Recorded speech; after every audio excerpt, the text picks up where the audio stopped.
My name's Piers Howe, and I'm an associate professor in the School of Psychological Sciences at the University of Melbourne. I am primarily a cognitive scientist, but I'm slowly moving into this area. I am a researcher. I have done a small project on fact-checking.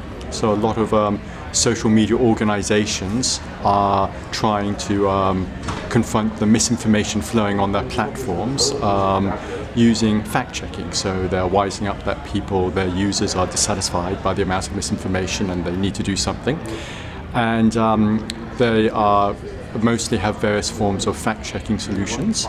And I asked in this project with my students, suppose they're successful, suppose they were to create the perfect fact checker, whatever that would mean, suspend disbelief for a moment. Suppose they had an automated fact checker, because there's too much content for a human to fact check, an automated fact checker which was instantaneous, 100% accurate, unbiased, you name it. Suppose they got that.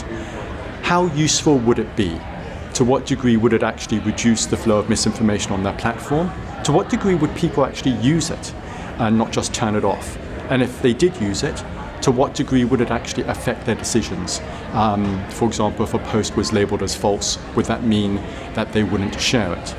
So we've done a whole bunch of studies. We've interviewed people to ask them what they would do, and then we ran a bunch of studies where we had a simulated social media environment, which looks a bit like Facebook, and people would share and talk to each other on this simulated environment and would see what they would share, and then we would introduce fact-checking and see if they would turn it off and see if they would actually use it. And we found that they would often turn it off, and this wasn't because they distrusted it, and it wasn't because there was some advantage to turning it off. They just were more focused on sharing, and they didn't want to be bothered by whether the stuff they were sharing was true or not.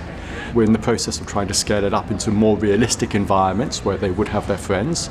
Obviously there's ethical issues about going on to real environments, so this is always how realistic can you make it, but yes, that would be the next step. I would have thought though they would be more likely to share false information when there is more pressure on them to share posts. So if they were going to be honest, I would imagine they'd be more likely to be completely honest in a simulated environment where there's actually nothing at stake. If they don't share these posts, if they don't gain more followers, it's not going to hurt them socially. No one's going to know. The experiment ends. There's no consequence. And yet, even when there really was no real benefit for them sharing false stuff, and when there was actually a detriment in that it took time to turn off the fact checker, they would turn it off. And when posts were labeled as false, they would still share them. But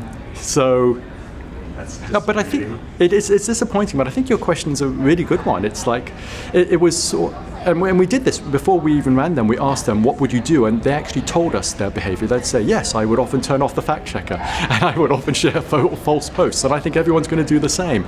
So these are social media posts that were actually used and then fact-checked by various agencies, for example, Snoops. And we would just take the post, put it there, and say, if this was to come into your feed, would you fact check it? Would you share it?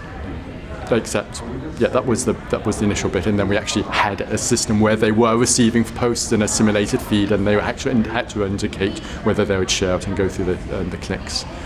I would imagine that the question's a good one. I would imagine though, people are more likely to say that they would be honest if you asked them. They'll be more likely to say they'll be honest than they would actually be honest if you put them to the test. So the fact that they're not even saying they will be honest and they're not acting honest in a simulated environment does not bode well.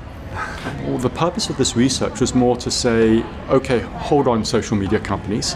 This is the solution that most of you are pushing, and you're trying to persuade us this is going to solve the problem and just give you more time to develop a better fact-checking solution. That's not going to be enough. So it's a bit of a warning that there needs to be more, and actually they need to be more heavily regulated.